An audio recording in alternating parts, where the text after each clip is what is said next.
तुमचा गट महत्वाचा.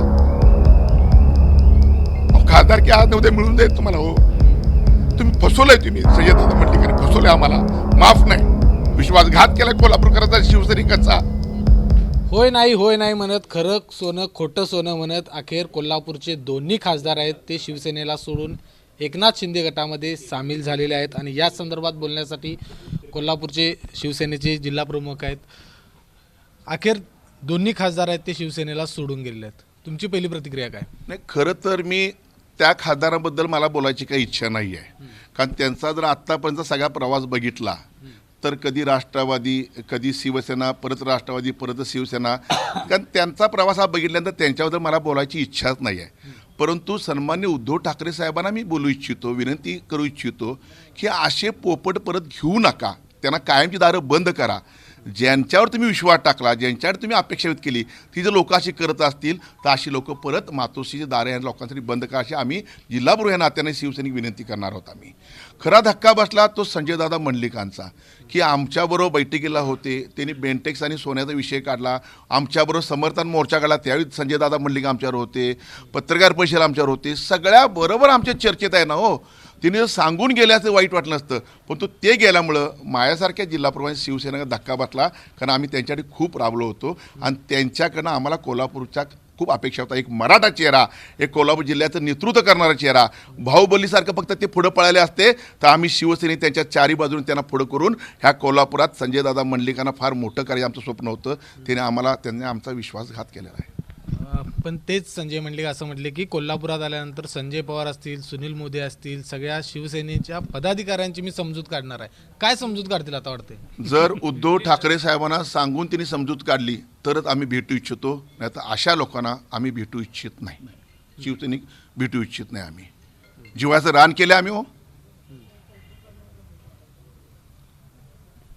पण समजा आता संजय मंडलिकांचं सगळी पार्श्वभूमी तर दुसऱ्या पक्षातून आहे, धैर्यशील माने दुसऱ्या पक्षातून, कुठंतरी हे एक खंत आहे शिवसैनिकाला. अहो, मग तुम्ही आता राजीनामा द्या ना. राजीनामा द्या, निवडणूक लढा ना तुम्ही. मग कळेल तुम्हाला कोल्हापूर काय, मग कळेल शिवसेना काय, शिवसैनिक काय, मग कळेल तुम्हाला. वाटत नाही काय? काय वाटत नाही लोकांचं? ह्या लोकांचं काय वाटत नाही? तुमचा गट महत्वाचा. खासदार की आज उद्या मिळून जाईल तुम्हाला. हो, तुम्ही फसवलंय. तुम्ही सय्यददादा मंडलिकांनी फसवलंय आम्हाला. माफ नाही. विश्वासघात केलाय कोल्हापूरकरांचा, शिवसैनिकांचा.